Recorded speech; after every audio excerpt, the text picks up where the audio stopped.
Okay, let's continue. All right.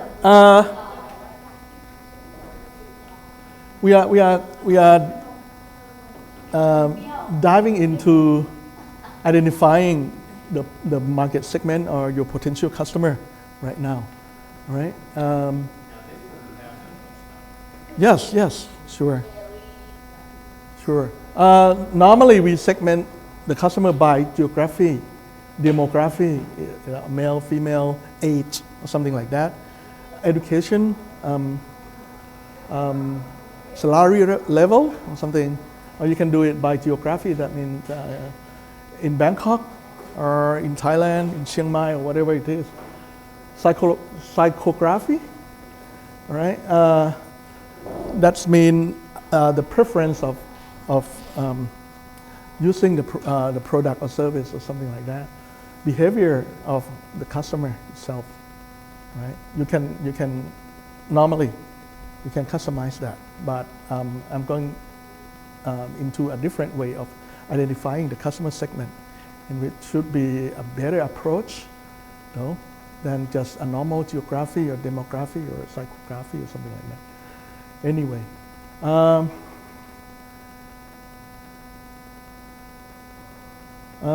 Okay, this is, first of all, each segment should be represented by a persona. You draw something to represent that group of customer, right? So whenever you communicate within your teams, or you can refer to this kind of characteristic that it has. This is a traditional customer segmentation I had mentioned. This is, since using this kind of traditional method, you're gonna mix with the happy and the sad and the indecisive kind of customer into one. Because when you say, like, for example, Gen Z, you cannot really separate them out. It's a bundle there. Not every Gen Z person gonna be your customer. They have their own specific preference. Each subgroup has their own specific preference or something like that. So identify it by the perceived value of the customer is suggested to be a better approach, right? So if you can separate this out into a different quadrants of the matrix or something like that, then you can plan how to approach each individual quadrant of the customer in there. All right. For example, like the happy customer would be the star. The unhappy customer would be something like that, who has a very low income, working 440 days. Is it a year? A year, right? No, yeah, it's 365. Anyway, something like that. You have to separate them out, and then use a different approach to address each different customer segment. Right. We're gonna go through that with some of the video here. This would be reading. Clayton Christensen had written a paper on Harvard Business Review, and if you have time, read this article. It will help you understand how to use a different approach in customizing the customer segment. All right, this is him. Let's play a short video here on the jobs to be done. That would be the key thing. That would be the value that are perceived by each customer, each group of customer. Right. To give you an illustration of how we develop this in a deeper way, McDonald's approached us. And McDonald's is a very sophisticated marketing company. And they have data up the kazoo. And they decided that they needed to innovate in their milkshake product line so that more people will buy milkshakes. And they had data that allowed them to draw a quintessential customer of milkshake customers. And they then would identify this profile of a milkshake customer. It turns out I fit that profile very well. They would then invite people who hit the profile into conference rooms, and they'd ask them questions, trying to understand how could we improve the milkshake so you'll buy more of them. And they'd get very clear feedback. They would then improve the milkshake on those dimensions of performance, and it had no impact on sales or profits whatsoever. So we invited ourselves, and they agreed that we could try to approach it in a very different way. And that is, you know, there's a job out there somewhere that arises in people's life on occasion that causes them to need to buy a milkshake. And we need to understand what the job is that causes people to buy a milkshake. And so one of our colleagues stood in a McDonald's restaurant for 18 hours one day and just took very careful notes on what time did he buy the milkshake, what was he wearing, was he alone or with other people, did he buy other food with it or just the milkshake, and did he eat it in the restaurant or did he go off in the car and take off. It turned out that about half of the milkshakes were sold before 8:30 in the morning. It was the only thing they bought. They were always alone, and they always got in the car and drove off with it. So we came the next morning and confronted and positioned ourselves outside the restaurant so that we could confront these people as they were emerging with their milkshake. And in language that they could better understand, we asked them, "Excuse me, you're creating real trouble for me because can you explain what job arose in your life that caused you to come here at 6:30 in the morning to hire a milkshake to get this? What's the job to be done here?" As they would struggle to answer why they came at 6:30, we'd ask them, well, step back a minute and think about the last situation in which you had the same situation, needing to get the same job done, but you didn't come here to hire a milkshake from McDonald's. What did you hire to get the job done? And one guy said, yeah, I hire donuts to do the job, but I can never hire just one. And another guy said, I do bagels, you know, but boy, they're dry and they're tasteless, and so I have to put cream cheese on and steer the car with my knees while I'm putting cream cheese on. And it turns out, one of them said, you know, I hired a Snickers bar to do the job, but I felt so guilty. I've never hired Snickers again. And one guy said, you know, I never thought about it before, but last Friday I hired a banana to do the job. But it doesn't do the job very well at all. You finish it in less than a minute. But let me tell you, when I go to McDonald's, it is so viscous. It takes me about 23 minutes to suck it up that thin little straw. And I don't care what the ingredients are. All I know is that when 10 o'clock comes, I'm still full. And the job that all of these people were trying to get done was I have a long and boring drive to work.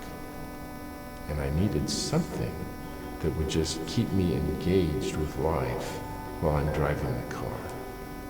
I'm not hungry yet, but I know I'll be hungry by 10 o'clock. So I also, part of the job is, I need something to eat that would keep myself full when 10 o'clock happens. And that's the job that they're hiring the milkshake to do, and that is they have a long and boring drive to work. And they needed to add the dimensions of it to keep them engaged with life. And from the customer's point of view,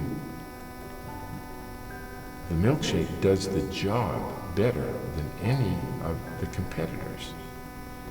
And the competitors from the customer's point of view are not just in the product category. but they draw from bananas and donuts and bagels, as I mentioned. And so when you think about how big the job is, you have to look at who the real competitors are from the customer's point of view. And they come from very different categories. How big is the market for milkshakes? It's a serious question. Well, who knows? But the size of the milkshake just isn't the sum of the milkshakes of Burger King, Wendy's, and McDonald's milkshakes. But it includes, from the customer's point of view, all of those other attributes of bananas, donuts, bagels, Snickers bars. And when they implemented this insight in the portions of America where they developed it, it turned out to be seven times bigger than they had thought when it was marketed only by the attributes. And most markets are characterized that way. There is a lot of non-consumption, and you can understand how to improve it only if you understand the job to be done. Okay. Well, actually, it is a sequence from his paper on Harvard Business Review. It was a story of a McDonald's restaurant, and then the sales of milkshakes would plummet very low, and then they were thinking about how to make it better, how to improve that. So they hired the first group of consultants. And the first thing that the consultant did was to identify the customer. So they segmented into using a traditional approach, like the age, the size, the revenue, all this kind of thing. And they had suggested McDonald's to do something, but it still failed anyhow. So they hired another group of consultants to do the survey. This group of consultants, just as Clayton said, they were standing in front of the store and then look at the sales of milkshake alone, a single product of McDonald's. They found out that half of them are sold in the morning, right, just as he said. And then he looked into the details. He just went and interviewed each customer that come up in the morning, 6:30, 7, something like that, why they buy the milkshake. Some of them were like, didn't have breakfast, so they just needed to fill in. And while driving, other kind of drinks, for example, like milk or lemonade or something, it would make them difficult to drink in the car. So milkshake would be the perfect thing. The second problem would be that at 10 o'clock, this person going to go hungry again because just a normal kind of breakfast is not enough. So they think milkshake would hold them like up to 12, so they can have lunch, a proper lunch or something like that. So it solved two problems here. The use of it during the driving in the traffic in the morning, and something to hold till the next meal, something like that. All right, that would be the two key questions. So he just reframed the questions of who should be the perfect customer segment to focus on. So in this case would be the working person who come to work early in the morning without having breakfast before, and have to drive through the traffic to get to work. And then the other half of the sales of the milkshake was in the afternoon. That's when the parents come in, waiting for the kids to finish the school. McDonald's become the meeting place between parents and the kids. And once the kid comes in, they just need something, to eat after school, something like that. And milkshake turned out to be a perfect solution for that kind of thing. So they had like two separate segmentations of the customers in this case. And the planning of how to approach these customers are different. So the story is that a proper customer segmentation may not be a best approach to do it, but based on the behavior, based on why they hired your product to solve the problem, would be the key to segmentize the customer group. Then I would encourage you to do so. I mean,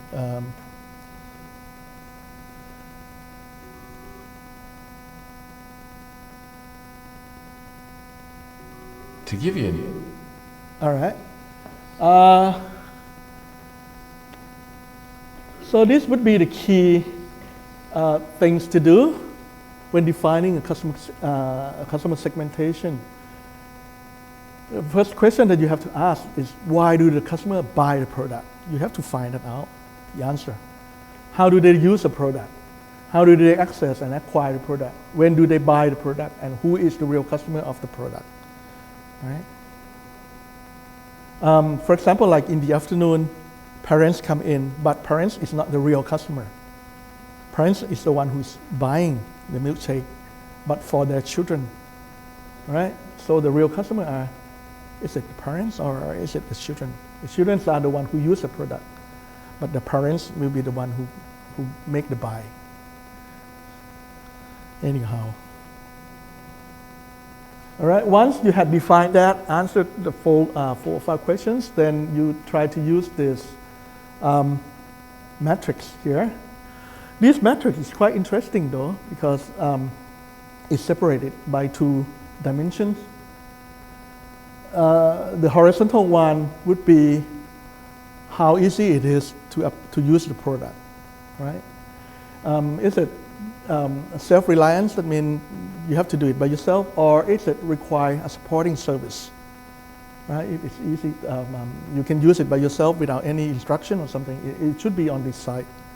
And then on the vertical side, it will be, is it the function to solve the problem, or is it the things that you need to have this kind of product? Is it a life-altering solution?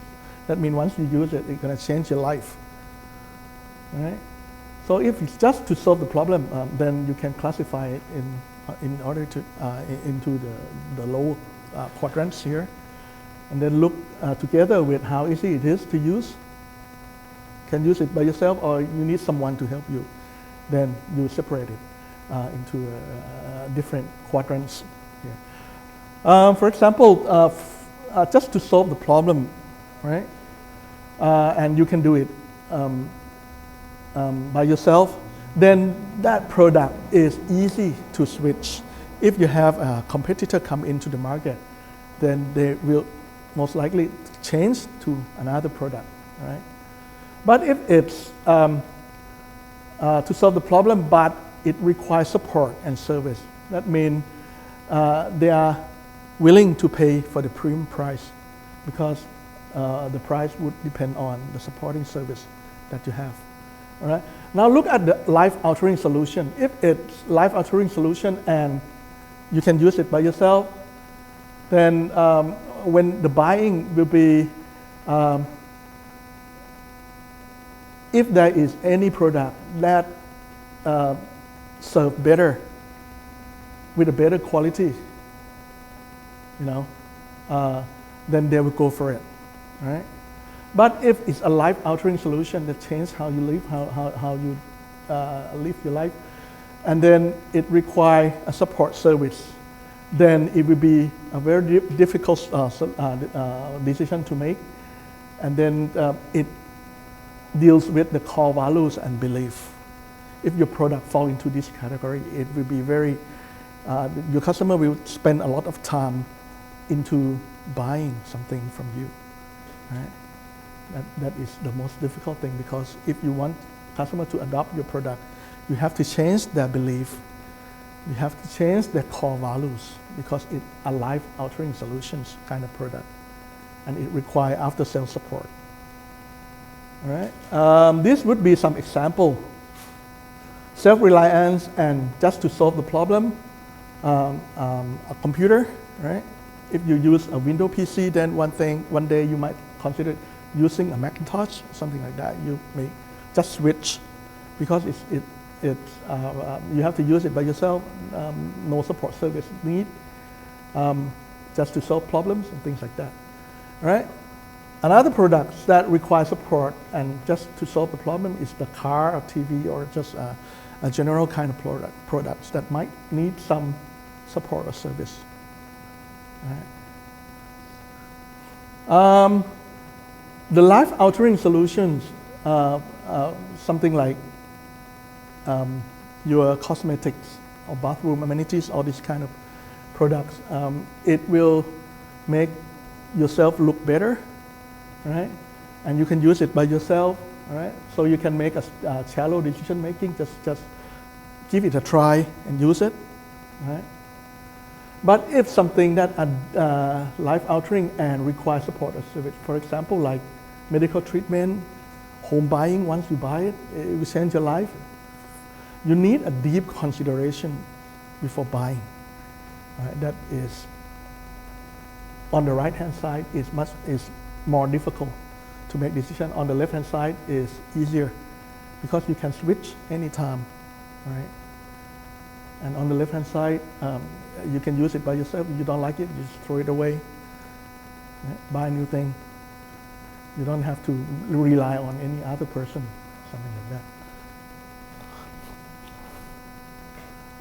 These are the things that I had mentioned earlier about consumer decision making.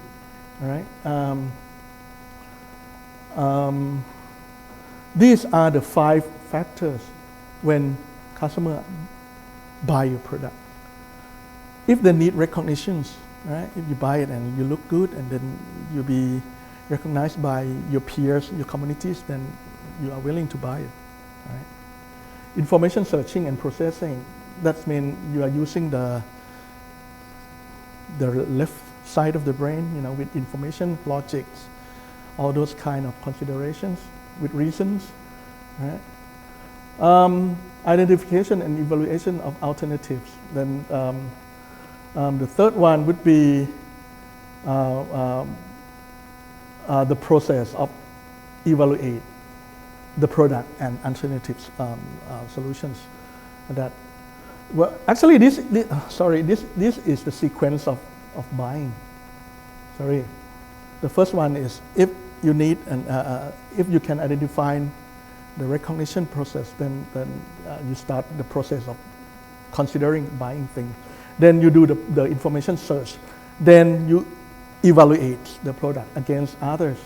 Then you make the decisions. Then if there is a post-purchase behavior, that would be into your consideration of making decisions. Right? These are the factors that influence the consumer decisions. The first one is a situation.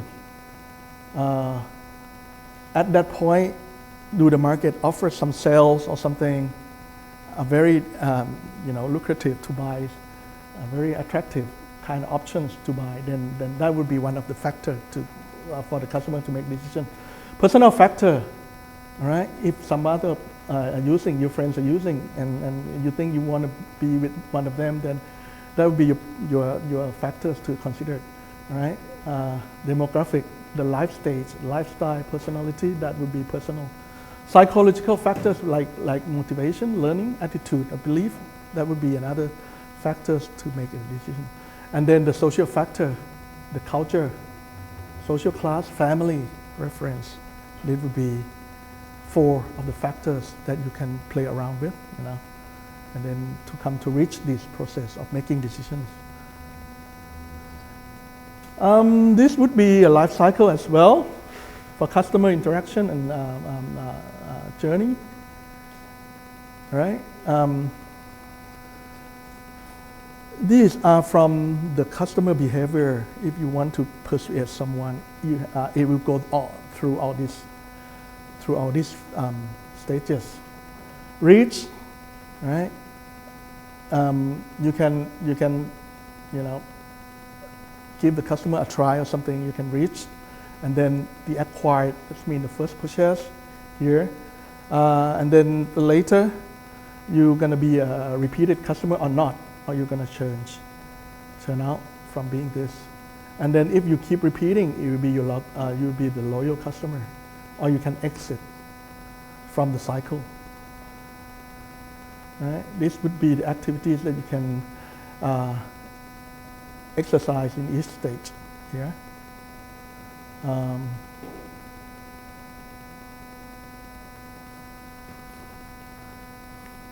All right. These are the example. Actually, I have given you the Excel file on the LMS. It's about car. There are two elements that you are considered buying a used car, right? One is the age of the car. The second one is the mileage, all right? So if you look at the graph of these two factors will identify the price of the used car, all right? So once you plot it, you collect data, all right, and you plot it against the price, you find that there are two formulas here, right? Two linear equations here, the age and the mileage that determine the price, all right? But if you combine these two variables together and use what we call the multiple regression analysis, it will show that this would be the relationship between these two variables to come up with the price, right? That means both age and mileage has significant values to the price. Let me show you.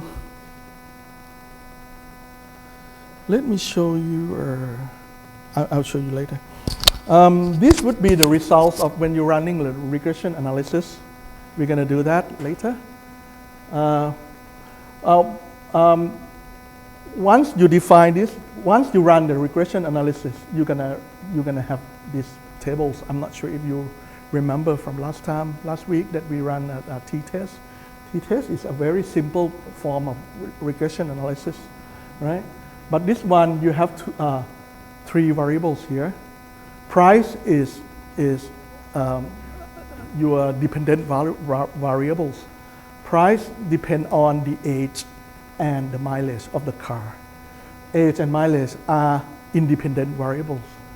That means let me draw you theoretical models here. The age and the mileage determine the price of the second-hand car. All right, this is the dependent value, dependent variable. These are the independent.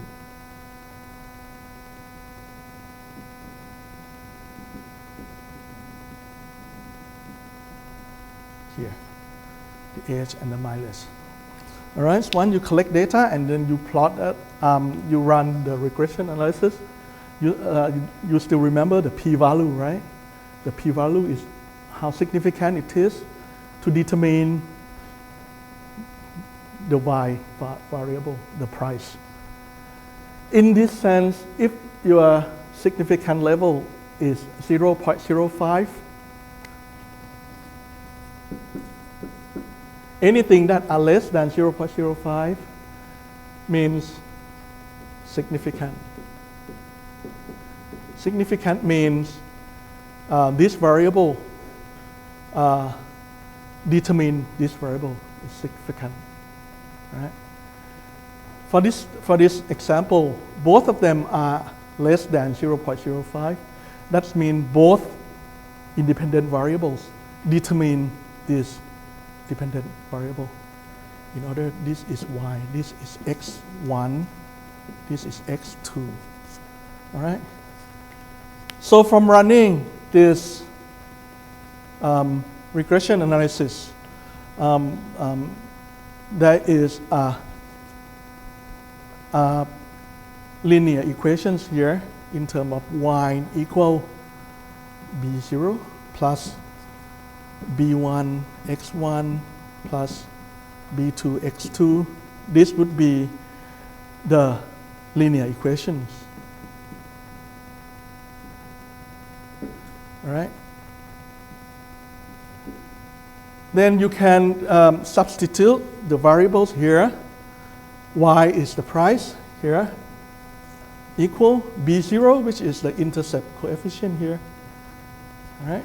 Intercept coefficient here is 32.5 0.46, that's 2 decimals, plus B1 would be 1.53, 1.53 times H plus, oh, this is minus, sorry. So it should be a minus here. This is minus 0.15 mileage. All right? That means if you have a car with the age of 2 years old, car, 2 years, and the mileage is 5,000 kilometers or something. All right? So you want to know the price of this car. You can substitute this value into these equations that you had created from there. All right?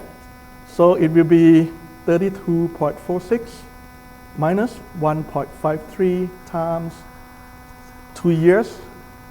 All right? Minus 0.15 times 5,000 kilometers. All right, with these equations, somebody come up with the answer, please. Yeah, it's just the same here, but this one is 5-year-old and 80,000 miles. So you substitute with that equations there. So the price of this car should be 11,900 something US dollars.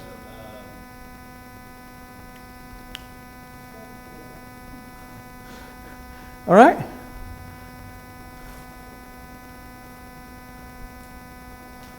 That is how you can, work out, because you can explore this. You want to know if the age and the mile have something to do with the price of the used car. So you just browse in the internet on a used car page, and then,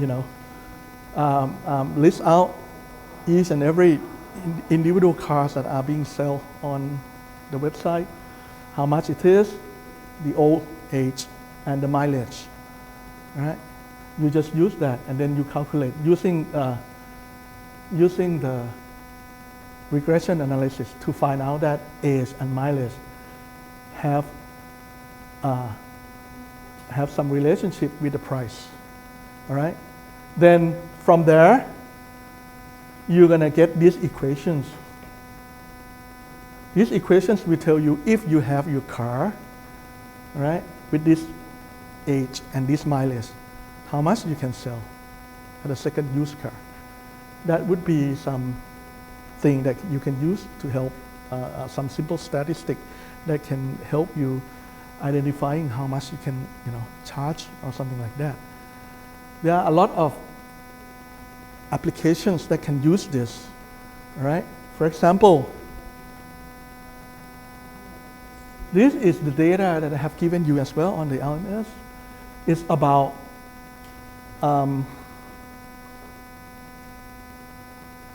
the condo price, all right? If you have a condo, you want to know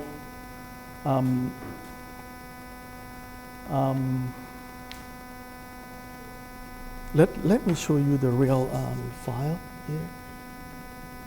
Excel.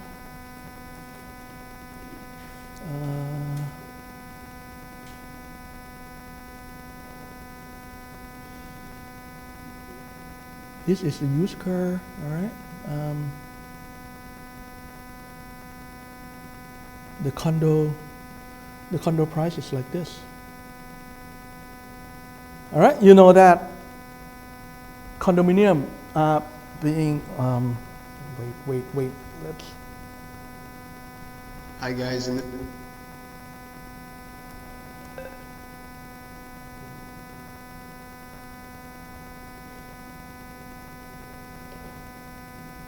right, can you see this? This is the price of the condominium. It's listed in the US. I got this data from the website. You know that the price of a condominium are defined by number of bedroom, You think number of bathroom, right? Square foot of living in a condominium.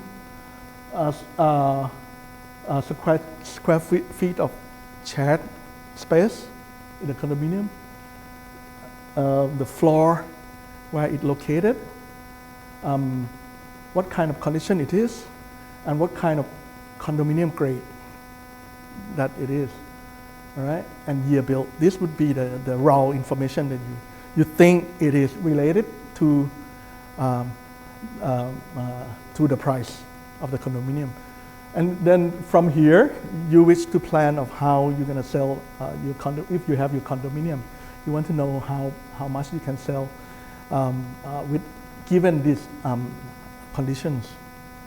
With these given conditions, right? So you can start with this example collected data from the condominium, right? And then you calculate it. For example, like some of them has to be changed because, for example, like year built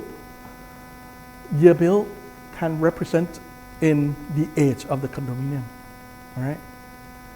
If it's an older condominium, it should be, you use current year, subtract by the year built, then you're gonna get the age of the condominium. That is how you can play along with data, right? The grade, you can classify it into a normal kind of condominium, a budget condominium, or a premium condominium. You can classify it. For example, like from grade 7 to 10, it's a premium or luxury kind of condominium. From 4 to 6 would be a standard kind of condominium, and then below 4, it should be a budget condominium or something like that. You can classify it, and once you classify it, you can separate it if what type of condominiums you are having, and then how much you can say, how much you can charge for it. Number of bedroom, number of bathroom, all right, square foot living, square foot share.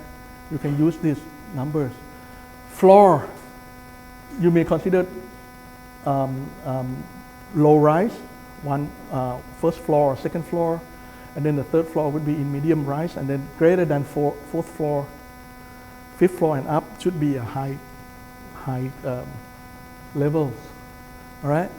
So once you have defined this and classified each data, you would be able to, calculate this example here.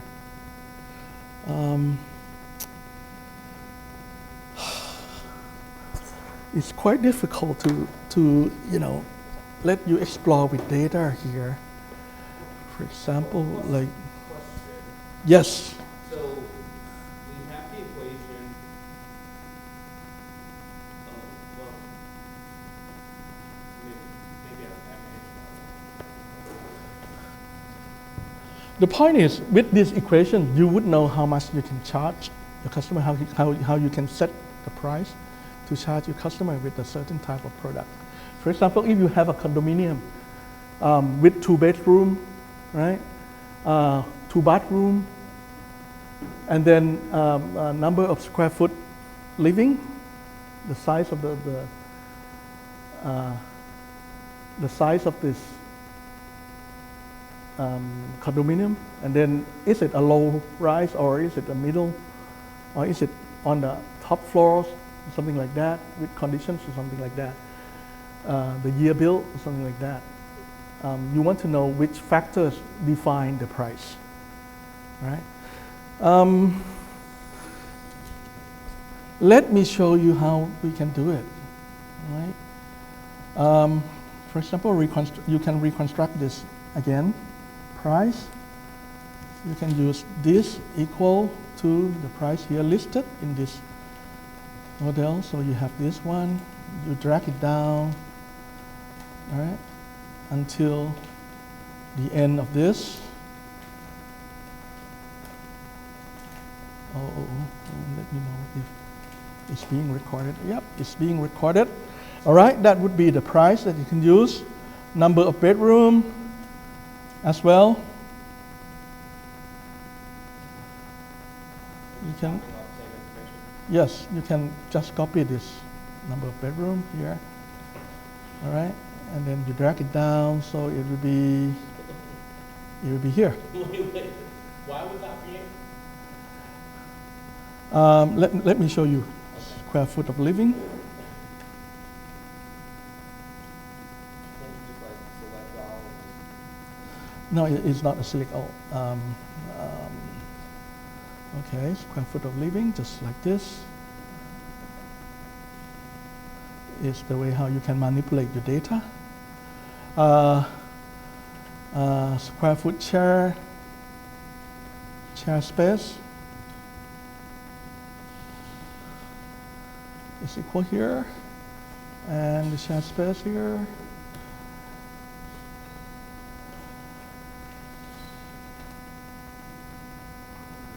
All right, now the difference is that floor, all right? You can use this formula if the value of the floor here is less than 3, then you give it a low,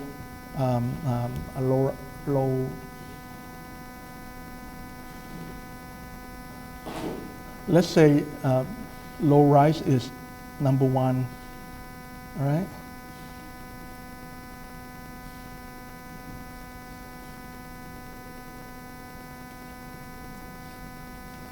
Considering they're all less than 3, in this example, is that a meaningful variable to use? No, it's up to you though. Actually, if you're gonna classify it into 3 levels, then a low, a medium, middles, and then the tops floor or something like that.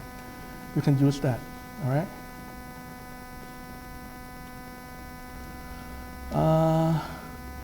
Else, you're gonna return 0 or something like that, all right? So when you drag it down, you're gonna have this value.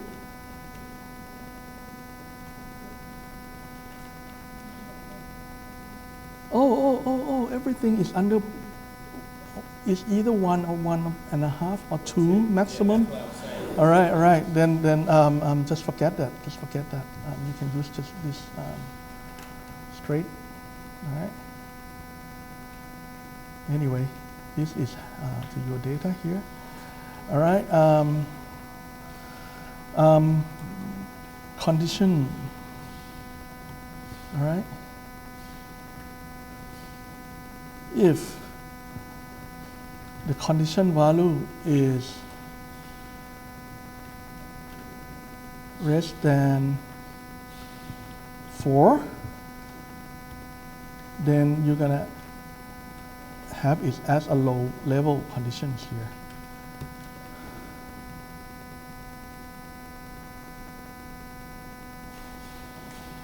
So the rest of the thing is, oh, I forgot to put, if it's not fit, then it can return 0. That means you are ignoring that.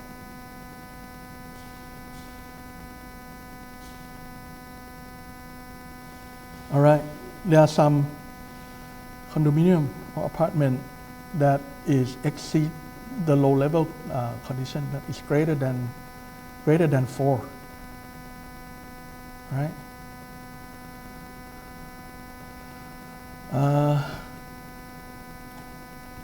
Grade, you can use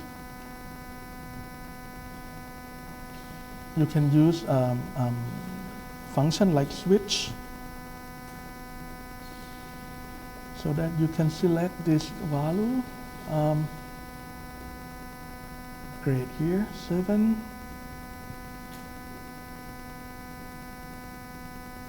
The first one is, let's say, less than 4.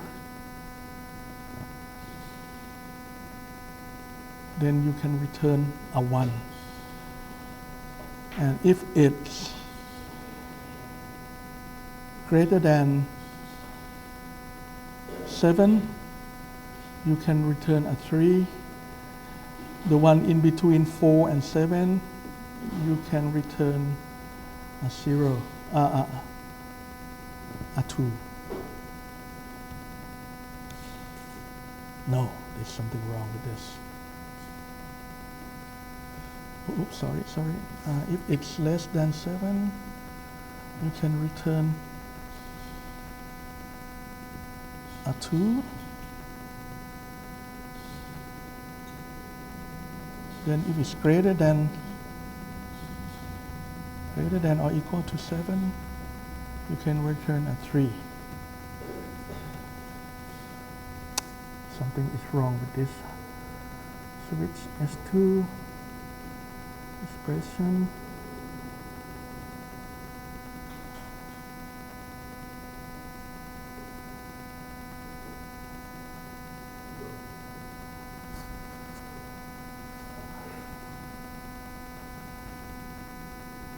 Expression.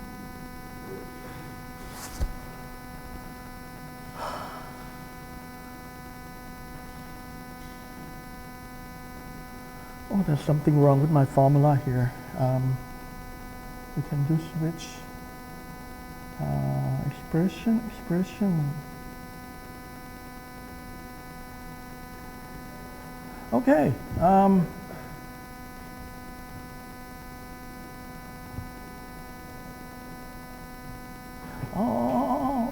Okay.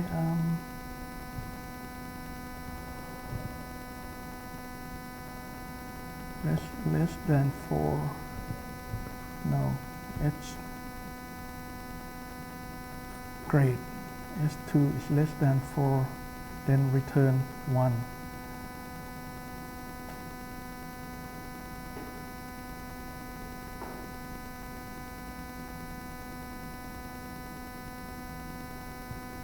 S2 less than 7, then return 2, and S2 is greater than this, then return. Oh, wait, wrong again. Sorry.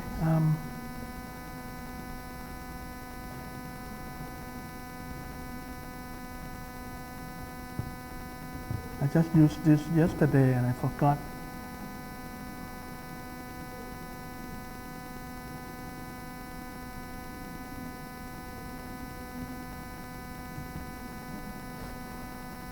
Let me look it up. How to use switch.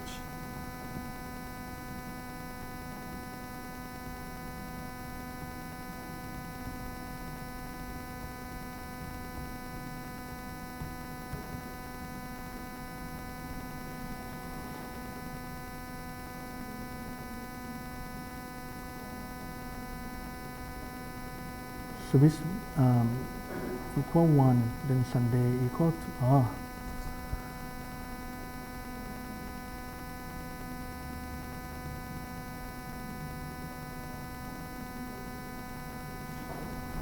it should be correct though.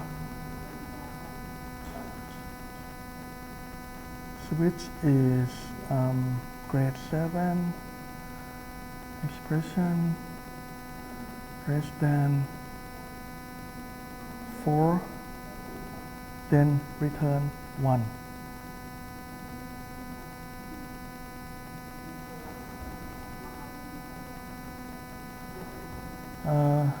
Less than 7, then return 2,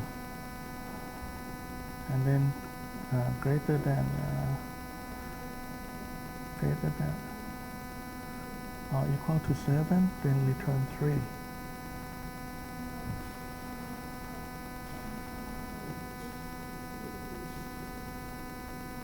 I cannot see it. I cannot see what's wrong with this. Oh, sorry. Let me work it out later. Let's use this variable that you have here. Ignore the grade or age first, and then let's use this.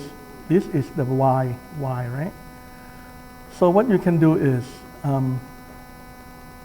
you can go to the data menu and then use the data analysis. Select the regression here, just as last time. Last time we select the t-test, right? It's a different functions. And then you click OK.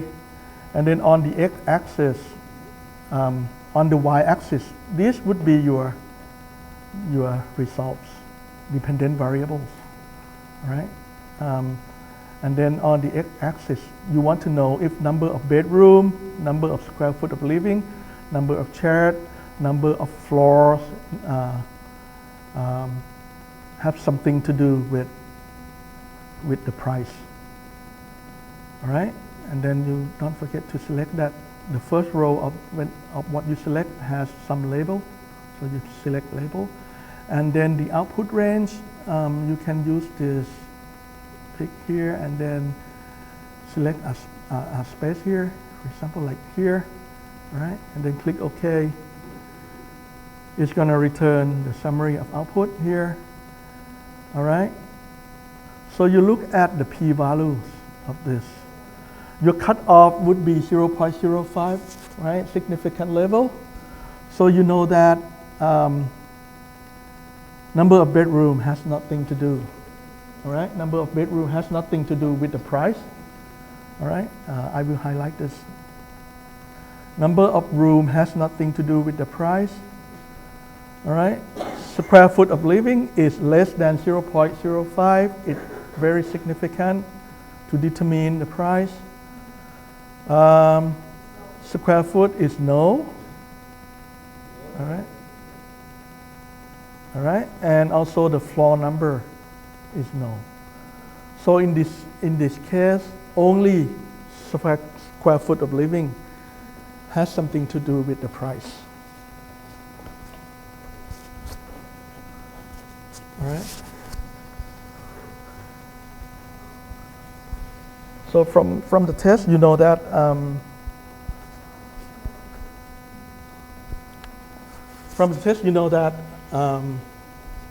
price, which is y,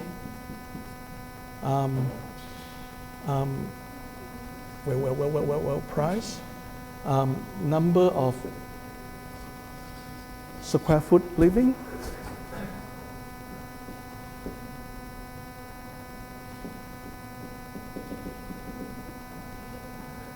determine the price here. All right. So your equation is quite simple. B0 plus B1 x1. That mean is equal. B0 is equal here, the intercept here. 31. How many zeros? 2 zeros. 6 zeros. 06.23.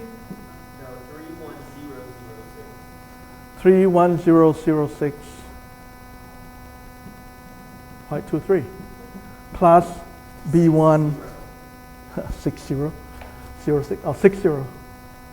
No, another 0. 31006. All right. Plus this 167.666 times the x, which is the square foot of living. All right, so you know that only square foot of living has something to determine the price from this data that you had collected. So if you have a condominium space of maybe 80 square feet, all right, so you replace the square foot of living here with the 80 square feet here, so you get 130,060.23 plus 167.66 times 80. All right? Result should be the cost of your condominium that you can sell.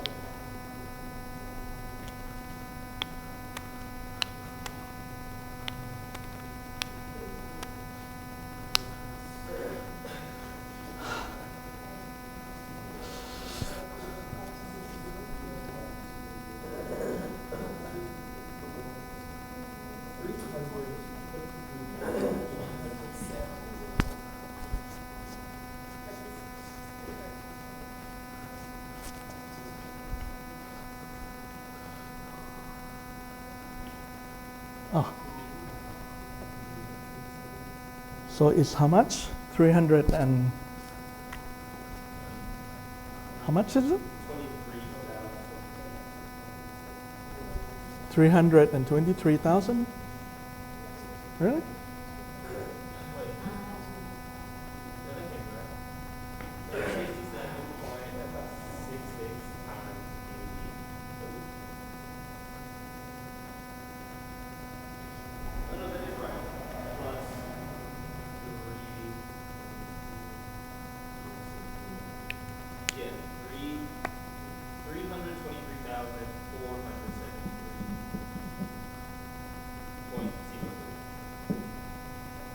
Anyway, all right, so it's around 323,000 for an 80 square foot of your condominium, you have it. All right, another example would be, I have this, work it out, the blood pressure. Okay. Did you share this already? Did I share it? The spreadsheet, I mean, no. What did I share? Mobile phone, or was it? Oh, designer bag would be your exercise. I like you to do it. I like you to do it later, so that you, if you want to, you know, there are some factors like brand, type, and the price of designer bag or something like that. How it's all right.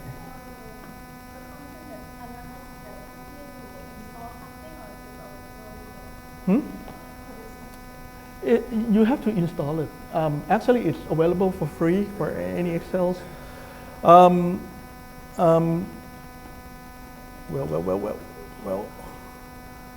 Here, if you click here, there'll be analysis tool. Then you select the analysis tool pack here. It will be available there.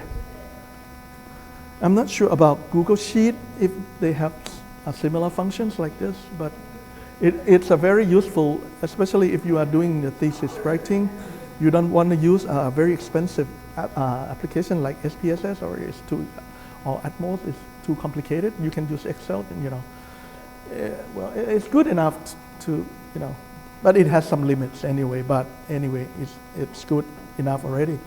For this example, another one is that this would be the data collected, the blood pressure against the age and the gender. All right. So remember that when you calculate this, the value here has to be numerical values. All right. You cannot use male or female or something like that. So if you have some variable like that, you have to change it.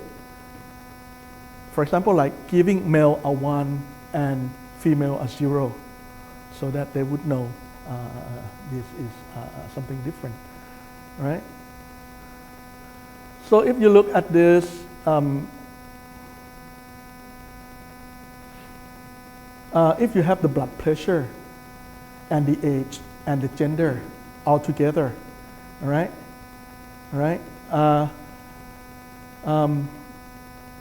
for the age of 22, gender of 1 as a male or 1 as a female, I'm not sure, maybe 1 as a male, your blood pressure should be 122 in this case, right? So if you have this data, then you can easily run this regression analysis. You will be able to find that here.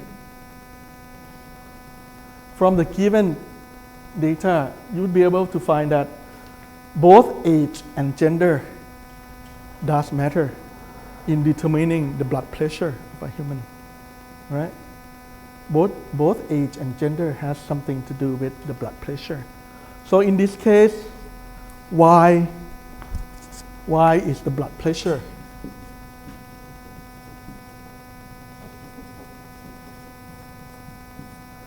Equal, in this case, age is 0.417 times age, right?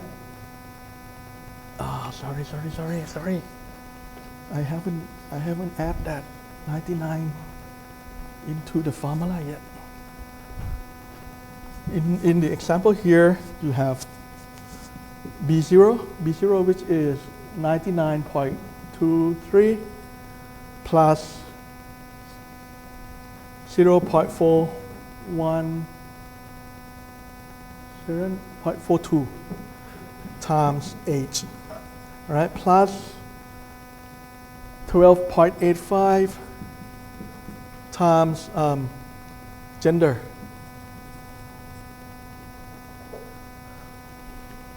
All right, from this example, let me calculate your blood pressure. I'm sorry, I have to ask your age. Would you mind? 31. So it's 0.42 times 31 plus gender is female, time male is equal. Male is 0, if I'm not mistaken. Let me check if male is. Let me check again if male is. No, it didn't say. It didn't say. Assume it's. Assume male is 0 and female is 1. So you have maybe no. I think male is 1 and female is 0 here. So in your case, it should be like this. All right? If you calculate this, it should return your blood pressure level, the systolic, the upper one.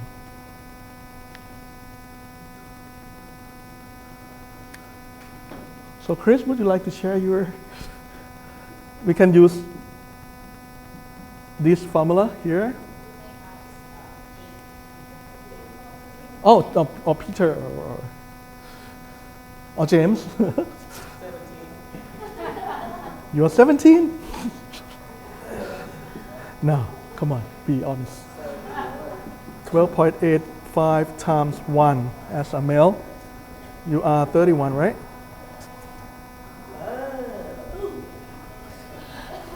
This should be your blood pressure under the collected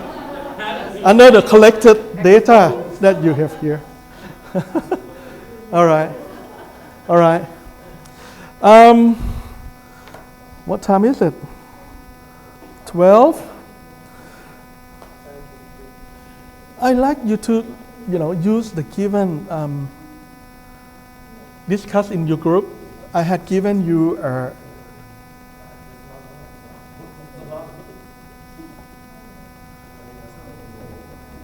oh, this is another example.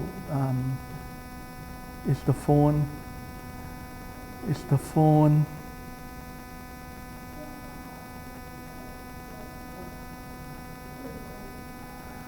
So this is the given. Wait. Let me enlarge this so that you can see it better. This is.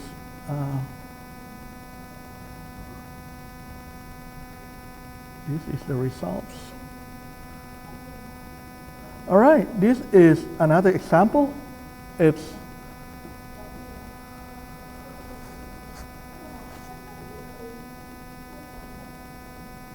no, this is another one.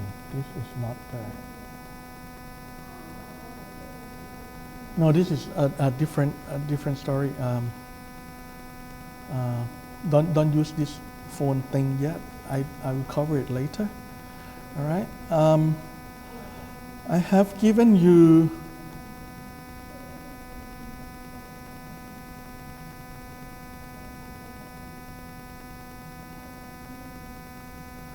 the designer bag, right?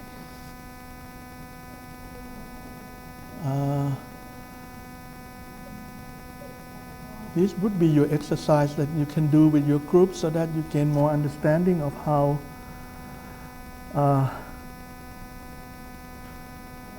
you can use this to determine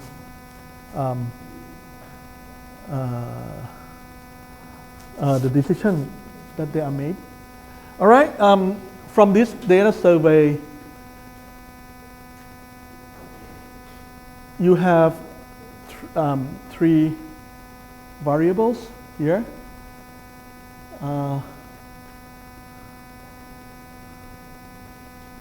No, this is a different story. Let don't do it just yet. Let's don't do it just yet. I'm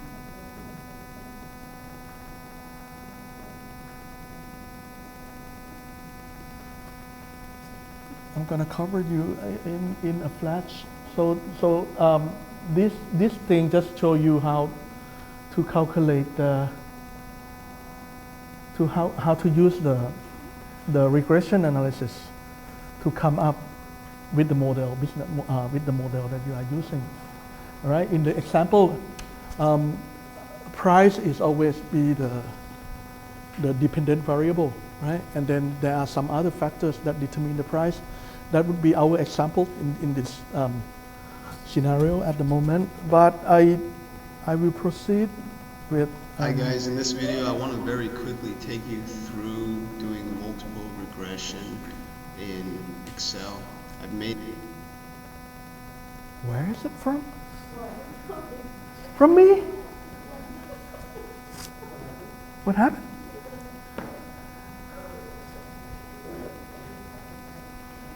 Oh my God, where are we now? So that is how you determine the jobs to be done, which is you have to know what kind of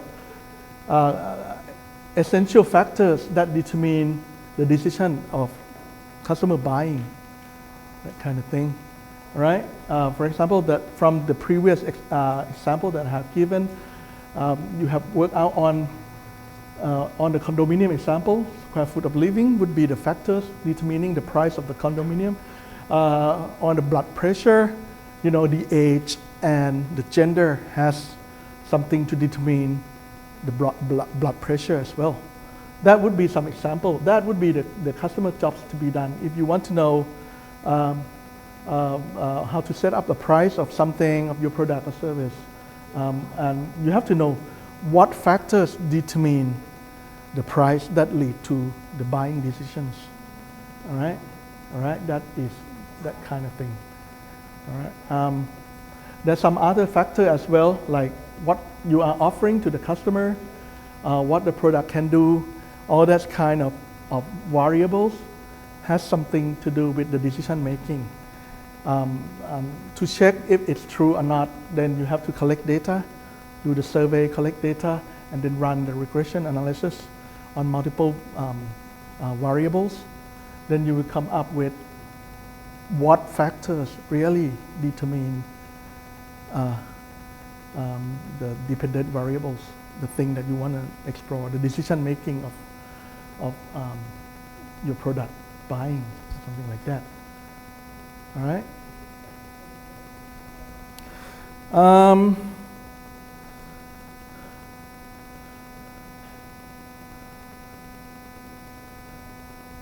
These are the model here. Suppose this is a new car that you can buy. All right. The company offering a battery of warranty of 8 years, for example. These are the product offering. That means for the EV car, the charging time is 30 minutes, 45 minutes, or 60 minutes. The distance coverage per charge is it less than 500 miles or between 500 or 600 miles? That are the something that you can use to determine your product development, that kind of thing. And then what customer is asking for is if you offered a free electric charge for 3 years or 5 years, or the price range between 10K and 15K, what would be the factors that lead to the decision making here? All right. In this case, there are multiple factors that impact the decision making. What you can do is what we call the conjoint analysis. That means you don't know which combination of your product is the best, right? It's the best that will lead to your decision making.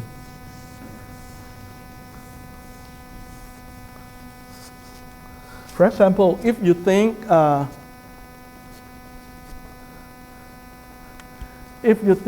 you are going to offer the price of, let's say, 10K, all right? And battery warranty of 8 years, all right? And the distance of per charge of less than 500 miles. All right? The question is, will customer buy it?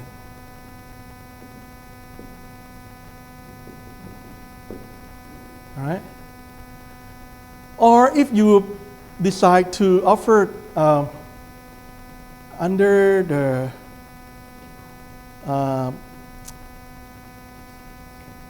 $15K, all right, with the distance of, if the distance is less than 500 miles, but the battery warranty is 10 years. Will the customer buy this option if it's more expensive than this one?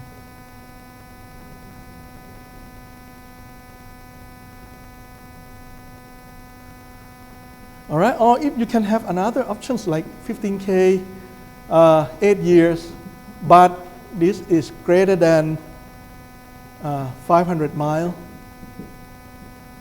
will the customer buy it? You know, there are series of combinations here that you can do. If you are going to, like, say, 10K as well, the charging time is, no, not the charging time. The coverage is less than 500 miles.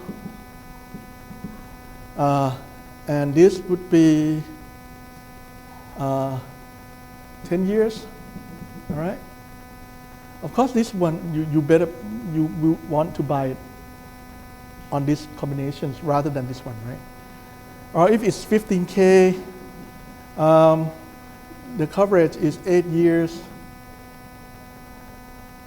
No, the coverage is 10 years, and the coverage distance is less than 500 miles. You consider buying it, or something like that.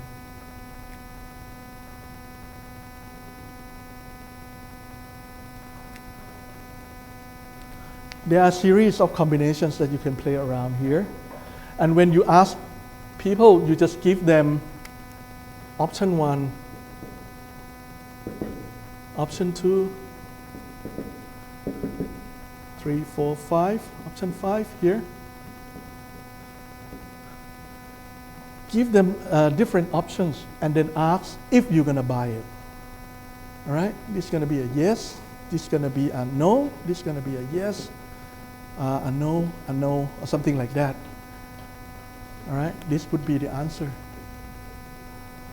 Remember when we use the regression analysis, this has to convert. For example, if you give yes as a 1 and no as a 0, you can do that. All right, and then you can run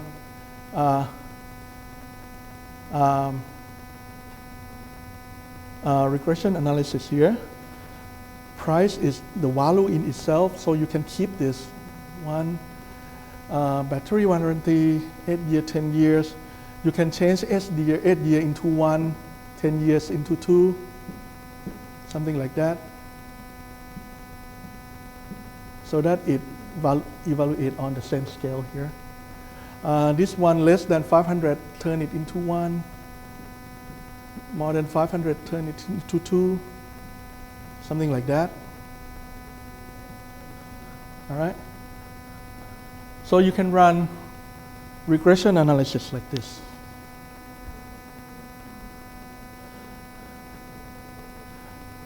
All right, this is the customer number 1. All right? So if you survey 100 customers, you're going to have like customer number 2. The answer on this may be different. Customer number 3, you have another set. And then you can sum up here along the line because it had been normalized into calculable values.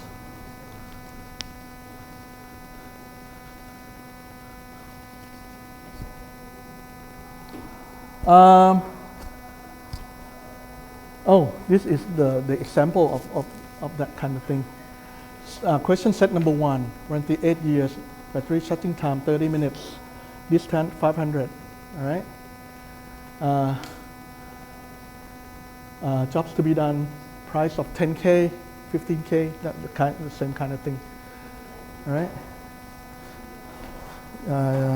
That would be if you have this, there are 2 levels of this one. It's either 8 years or 10 years, right? These are 2 levels, 8 year or 10 year, 2 choices. This one, this time also less than 500 or more than 500. So you also have 2 levels. All right. So the possible combination, this also 10K or 15K. So there are 2 levels. So the number of possible combination would be 2 here times 2 here times 2 here, which is equal 8 questions. 8 possible questions, 8 possible combination of these variables.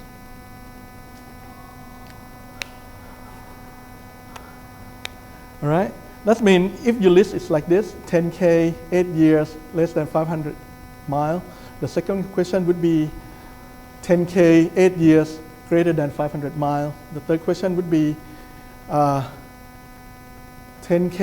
10 years, less than 500 miles. 10K, 10 years, greater than 500 miles, or something like that. There are possibly 8 possible questions altogether. All right, let's do it again. Let's make it clear here, because otherwise you will be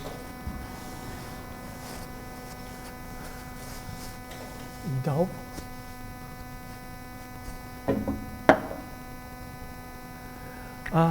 The first option would be 10K, 8 years, and this would be less than 500. All right. The second option would be 10K, 8 years, greater than 500. All right. Number 3 would be 10K, 10 years, less than 500. 10K, 10 years, greater than 500. Number 5 would be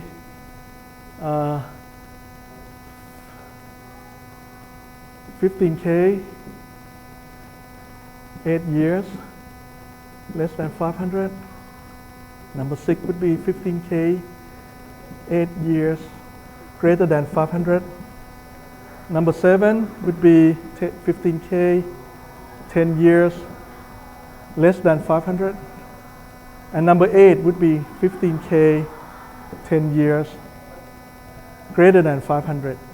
These are possible questions that you can ask for your customer to select which option is the best that they are going to buy and which option is not in their interest.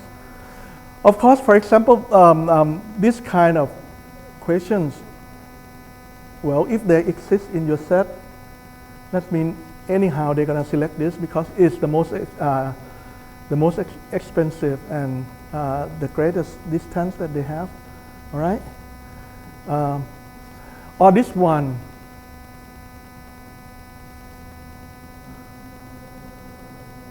No. This one, right? If they exist anyway, anyhow. No. Sorry. Right. If you can buy cheap, like 10K, and greatest of number of years and number of distance, they're gonna buy it, right? But in actual world, will there be a product that is very cheap with high performance like this? You know that then that's not gonna be, right? So you can eliminate that, right? That choice. Also this one, the most expensive one, but you get less you get like the list of the options. No one gonna buy it, right? Just remember, even though you have 8 possible combinations, but some of them are not practical at all, right? So you have to think of other options may be workable. So there are formula like the minimum number of sets, minimum number of questions to ask is equal 1 plus number of levels. There are three variables here, 2 plus 2 plus 2. Each of them has 2 levels here. And then minus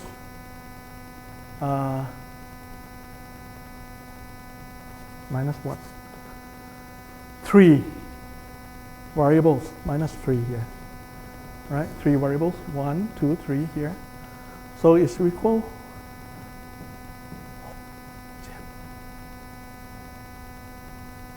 equal 4. So the number that you have to ask your customer to select are at least 4 questions. All right? You may pick number. You may pick number maybe number 2, number 3, number 7, and number 8, something like that.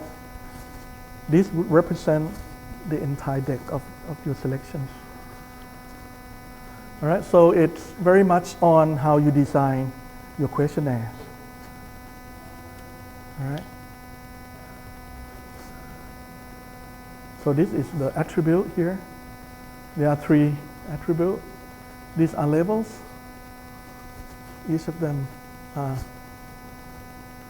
all right, the number of possible of choice. So the minimum is 4. Then you can calculate that using regression analysis.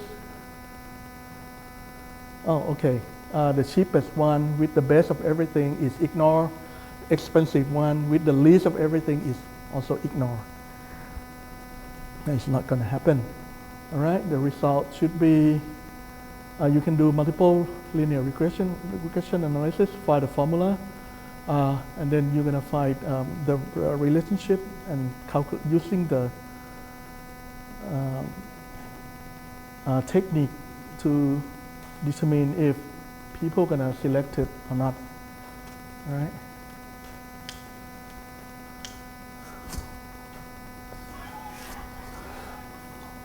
The second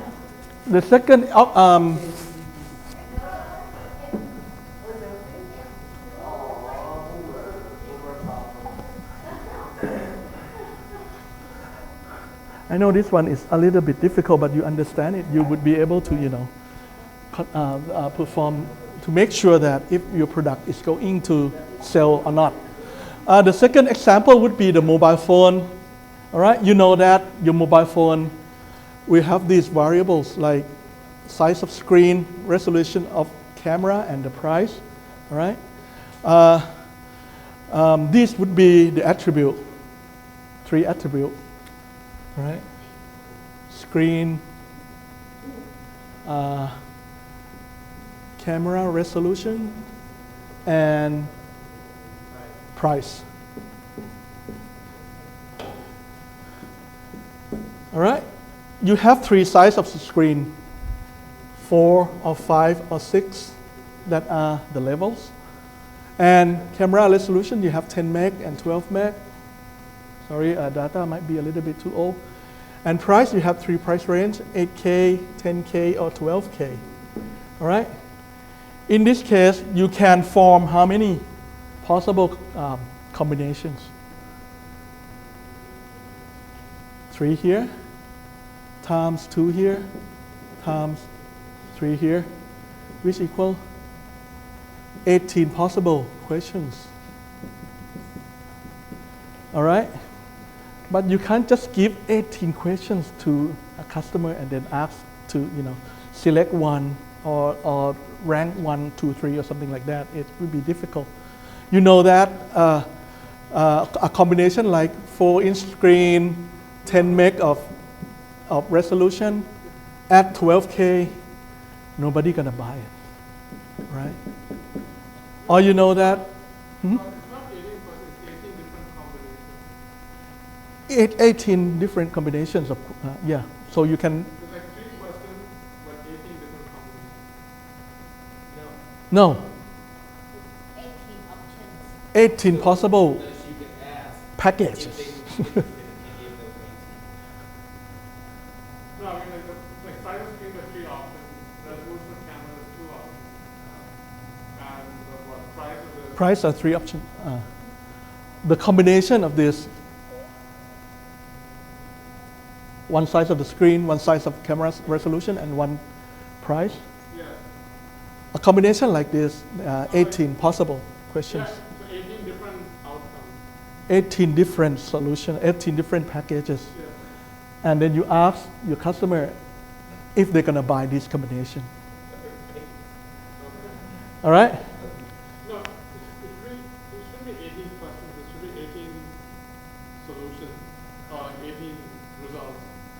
Not reasonable. It's If you're questioning the customers, it would be 18 possible questions. 18 possible questions, Because there are 18 possible solutions. 18 combinations of different Well, I thought that was levels. 3 questions. No, you're asking them if they would buy all Yeah. of them. Like, would buy this one, would buy this one, would buy this one, would buy this one, would buy Or you ask them to rank 1, 2, 3, 2, it's like 18. Which one is the most preferable? Which one is the least preferable? So you come up with 18 ranks or something like that. All right? It's possible. In the example of the bag, they rank 1 to 18 as well in the exercise that you are going to do.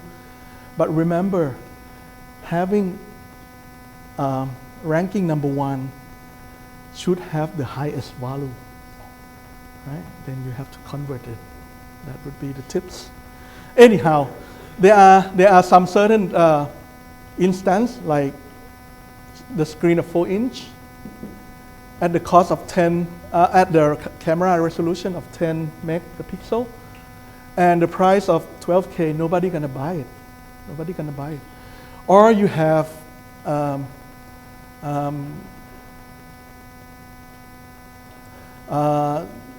the screen of screen size of 6, camera resolutions of 12, at the price of 8K. Nobody gonna, well, everybody gonna buy it, right? Because it's the cheapest, but you get the best of everything.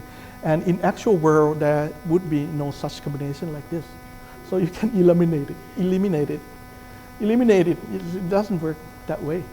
All right? So anyhow, but the least number of questions to ask is this formula, 1 plus 3 plus 2 levels, plus 3 levels here, minus 3 attributes, which is equal 6 questions. 6 possible questions to cover the least amount of, combinations here. So I suggest you to,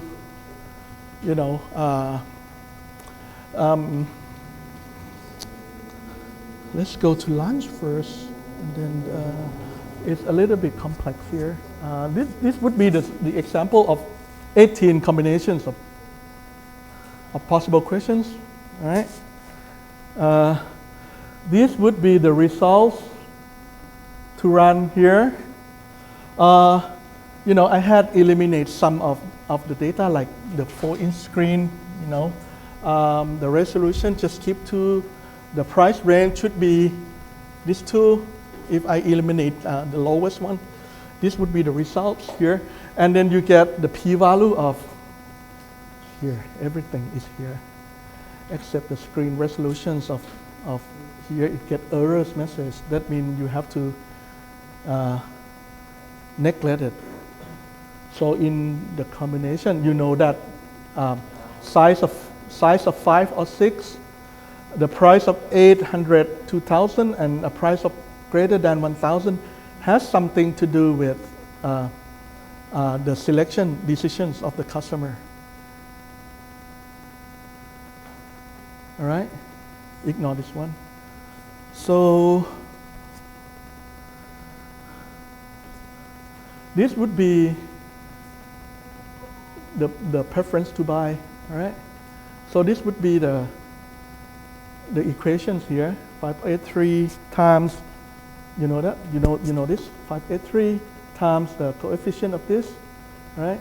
Times the coefficient of this, ignore this one, times the minus 2.1 times the minus 455. One thing is that the sign here, minus, that means the greater the price, the less the potential to buy.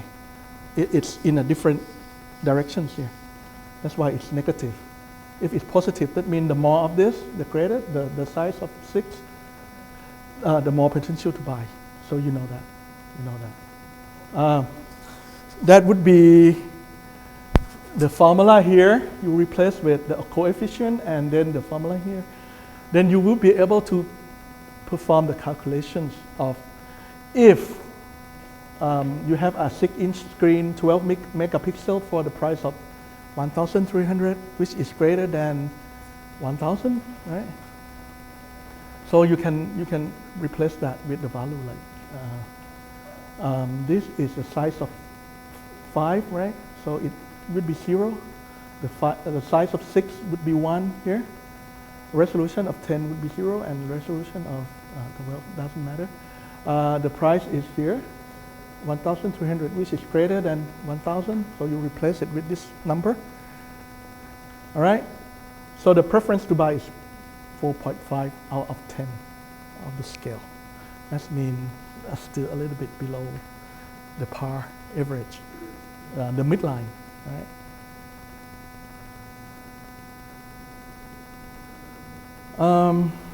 This is an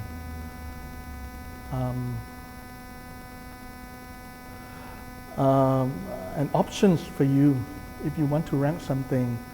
For example, you have the coefficient here of the same values, of the same attributes. This is the screen size, right? You have the coefficient here, 1.66 or 3.16, all right? You can look at the screen size by, using the maximum value of the coefficient minus the minimum value of the coefficient of the same attribute, which is the screen size here. So you get, this is called what is called max diff, the difference between the coefficient of the two variables here. You do the same for resolutions. You do the same for the price, all right? And then you find the max diff here. This would be the important ranking of attribute. So in this case, price is number 1 determination of buyer decisions. Screen size would be number 2, and resolution would be number 3. So you would know that which variables or which factors, have the degrees of impact to the decision making. Right? Price is number 1. Resolution, screen size is number 2, and resolution is number 3. This is how you can play around with the data. But in the exercise that I will ask you to do when you come back is the back size here, the Excel files are given. You can work together and then, because the data given is the raw data, you have to play around with it. Some of them, for example, like the ranking, it has the ranking in there. Remember that the raw data say this is my number 1 choice, all right? But when you want to calculate it, this has to be a maximum values because it contributes a lot more. So I would encourage you to change number 1 to like the maximum is 18, and whatever is 18 ranking, turn it down to 1. That would be the value of the ranking, all right? That would be some suggestion. If you look at that, you would know. And also, it's been given the back type as a text, the classic, the pouch, or the tote bag. You have to change it into values, numeral values, 1, 2, 3. Brand as well, All right. Price is fine. Price, there are 3 levels of price, 20K, 50K, and 100K. You can change it to 1, 2, 3 as well if you want to. The French design, if it's French design, is yes, maybe it can be a 1. If it's not the French design, then it can be a 0. And then the buyback value guarantee, a no, a yes. If there is a yes, then it can be 1. A buyback value can be a 0 if it's a no, or something like that. Look at the data. That would be the exercise that I would like you to work on after the break. Before we go, this would be the sample of what we call the conjoint analysis. You can choose, this is the airline, you can choose the customer to select the combinations of attribute here, all right? Or you can design the questionnaires like the best and worst. So you select the best one and the worst one. You can select, this would be the best choice, this would be the worst choice, all right? Or you can ask to rank the combination, all right? Combination of this is the first, the second, the third. You can rank that. Or you can rate it, all right? This has the 90 values out of 100. This has 30 values out of 100. You can design it anywhere, any way, anyhow, all right? These are the comparison of 3 different airlines with the attribute of the brand, the arrival time, the price, if it's free Wi-Fi available, leg room. This would be the combination of the essence of what you are considering. All right? This is some example that if you want to evaluate these 3 airlines, which one would be the best airline that you're going to choose to fly? You ask the customer, because it has a different combination of selections here. All right? You can design it. But in a given exercise example, it would be just a style bag, the brand of the bag, and the price range. Also, if you care about the French design or not, if it's a French design or not, or does it has a buyback guarantee value or something like that. Go to lunch, come back, and work on it. Try your best. You can discuss of how you're going to change the value, and then I believe some of you has this regression analysis tools in your Excel, right? All right, use that machine to, so you have the look and feel of how you can play around with data like this. I know it's complex. I know it's a little bit difficult, but the best way to understand this is through the exercise that you have. All right? Doesn't matter if you answer it wrongly or do it wrongly. I have the solution for you, maybe.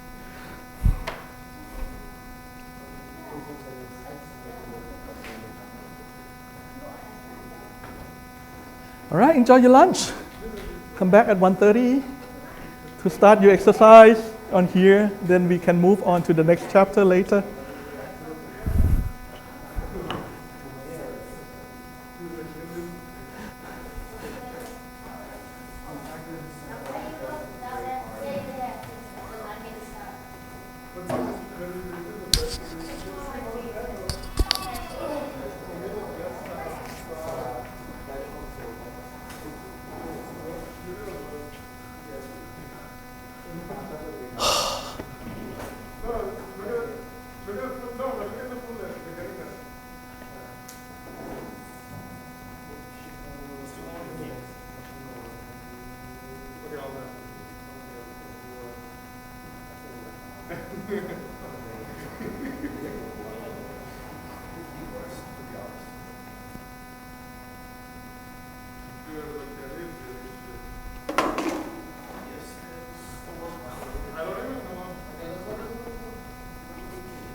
Yes. All right. Enjoy your lunch. All right. I will ask them to lock the door. All right. Thank you.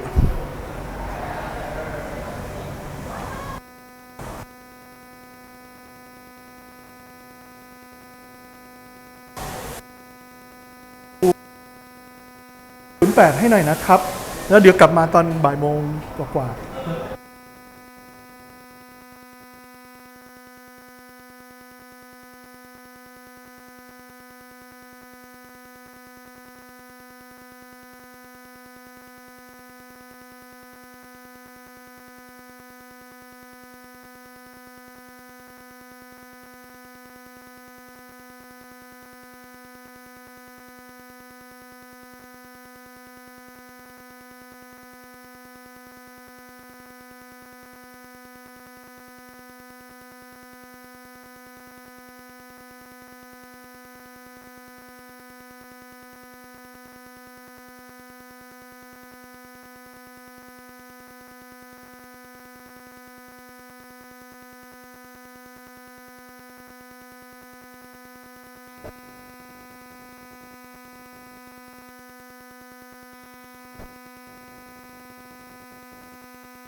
เห็นครับ